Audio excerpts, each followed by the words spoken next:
Hi, I'm Ed Spence. I'm the manager at Washington Music Center in the keyboard recording department. And we just got a new keyboard, and they asked me to come over and open it up and tell you what we think about it. It's brand new. It's a new Roland JUNO-D. It's a replacement for the former Roland JUNO-DS series.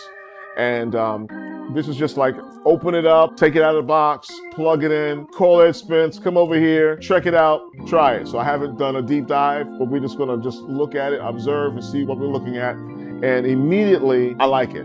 Color screen. Another feature that I recognized before even the screen was the Keybed.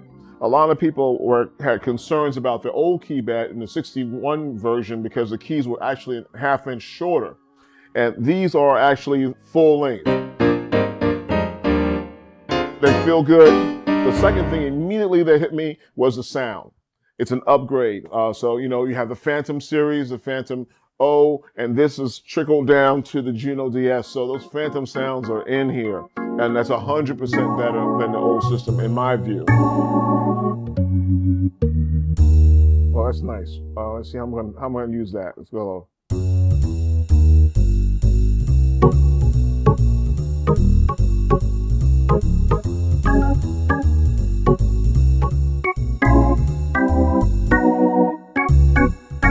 And it doesn't, that's cool. I can switch to the rotary and it doesn't affect the bass.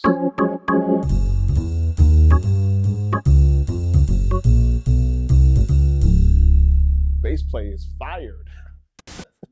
That's pretty cool. I like that. The keys are nice. You can roll on it. But this is quick and easy that you can access everything without being a rocket scientist. So you have your octave button here, up, down. If you're reading music and the singer is in a different key and you need to read in G, but they're singing in F, you can transpose immediately. The button's right here. You hold transpose, and you don't even have to hold it. You just hit it and then just go up and down. Another thing I noticed was the split function. Same thing with split. You hit the split and then the C4 pops up immediately. And so you can immediately go down and split it to wherever you want it to go, which is pretty cool. So some people need to split for left-hand bass.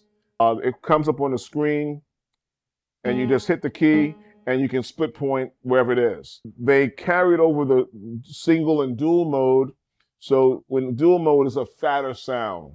If you're familiar with the JUNO-DS, you'll know about the dual mode and the super layer modes. Super layer, you hold 2 keys, and now you have a fatter sound with more effects on it. So that's pretty simple. Single mode, straightforward. Roland has a thing from the Phantom series where everything is called scenes. So they carried that over here. Don't let it scare you. If you want a sound, you just press single, and everything is written here in the silk screening, acoustic piano, electric piano, organ, keys, bass, and so forth. They're right there. That was easy. I thought about the people who also want to perform. So they have the favorite bank here. So you can save your sets when you're playing a gig or something like that. You can switch over really easy. The banks are here. Another thing that I noticed when I first opened it up, because when you open up the packaging, you see the back side of it first, was the USB port. Roland is the first, to my knowledge, that has a USB-C cable on here. So it's a USB-C port on here, which keeps you from having to buy those. Everyone loses their USB cable. The old one was the USB-A-B cable. So everything is conforming to the USB-C, and Roland is the first one, to my knowledge, of all the keyboards I've ever seen in the last 10, 15 years, that actually has a USB-C cable. So any cable for your iPhone 15, 14 and up, it's the same cable. Just plug it in, plug it to your computer, and you go. That's pretty cool that they did that. Again, it's lightweight. It has actual a mic input, an XLR mic input, which I thought was pretty good for those people that want to plug a mic in. Some people want to sing. This has a vocoder in here, which is pretty simple to activate in here. So there's actually an XLR mic input, which I thought was cool, because a lot of people have to buy a cheap PG mic or cheaper mic with a 1/4 inch jack, so you're getting less a quality mic. Now you can get a real XLR, dynamic, of course, not condenser, dynamic. There's no phantom power on here, but whatever brand you like, You can stick it in here. Now, what I looked at was the sounds. What does this thing sound like? It's the Phantom series, straight down. So you know it's going to sound great. I play gospel music. My main thing is gospel and Pentecostal, fast moving, charismatic. When you're doing the praise and worship, you know, they want that. Roland already acknowledged that. And so some of these sounds are straight off. You don't even have to dive. You just prick it like strings.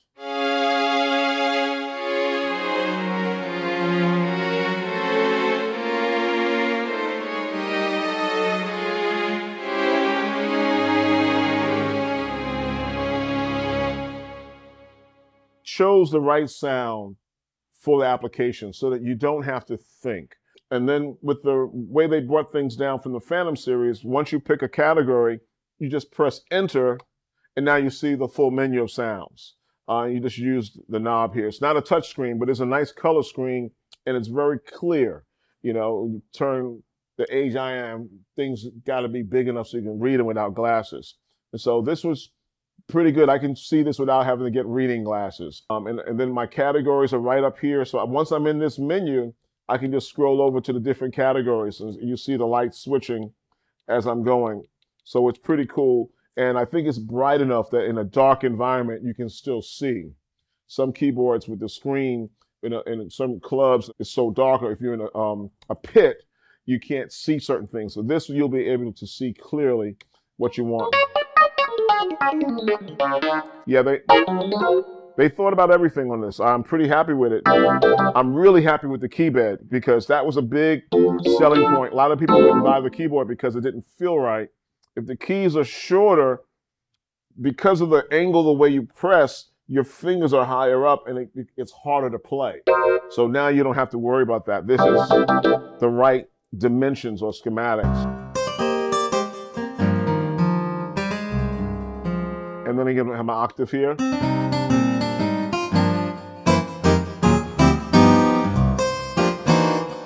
Everything's right here. I noticed when I turned it on, there's an 8-track sequencer on here. You have 7 tracks and a rhythm track. That pretty much made it straightforward. There's a rhythm section here. Again, I'm so used to my I have a Phantom. I'm blessed with a Phantom, so I'm used to my touchscreen. So you'll just come over here and go down to your. Actually, don't even have to use the screen. The pads are right here. Verse, outro, intro. There's an audio section for the recorder, the audio player. So if you have a USB stick, you can have your backing tracks on the USB drive, and you can access everything from here. There's a mute for the tracks. There's a phrase pad section in here as well. You can modify the sounds, whatever sound, let's get out of here, exit. Actually, you can even just press single mode and get you right back. If you want to modify, they give you the most popular things: cut off, resonance, attack, release. And if you hit shift, the lights change color here, and it gives you another section of effects: EQ, multi-effects, chorus, reverb there. So and you see, that's color coded. You don't have to worry about it in a dark environment. If you need to change something, just press a button, turn that on, turn that off, and you can adjust things right there. There it is, which I thought was really cool. It's light as a feather. I think you're going to see this in a lot of people's packs because it's lightweight. It has all the Roland sounds. So if you don't need a full workstation on your gig, this is going to be the keyboard you're going to want to buy. I believe it's coming in 3 sizes, the 61, 76, and 88. I love the fact that they put the right USB connector on there. I like the mic input. It's a real XLR jack on here. It's a combo jack, so you can use a 1/4 inch or an input or a mic combo 1/4 inch or XLR. Standard outputs, external input for a CD player or something else is an 1/8 inch jack on there. Headphone jack, of course. You have your expression pedal and a sustain pedal. MIDI in, traditional old school MIDI. So if you have modules, the old guys that have a lot of racks of modules, you can connect that on there. Right now, I think this is 100 for 100. I think they finally got it right. I'm really happy. The color screen is really appetizing. And there's tons of sounds. So what I did was I just said, look, how many bass sounds on here? So I just pressed enter and just started using the knob And I was scrolling for days. I'm like, wow, they have a lot of sounds on here. So you're going to be very, very happy. So keyboard players, if this is going to be a primary keyboard for small gigs or a secondary keyboard, this is going to fit the bill for a lot of performers. You don't have to spend a lot of money. The full size that's big. That's big. If you play the Juno DS, you know what I'm saying. This is the right one. So take it from Uncle Ed. This is 100 for 100. I like it. I'm going to get one. Thanks a lot for coming to Chuck Levin's. Hope to see you soon. We're open 10 to 6, Monday through Saturday. Run, fly, get here. Largest keyboard department in the United States. We're it. We're the best. And I smell good. Take care.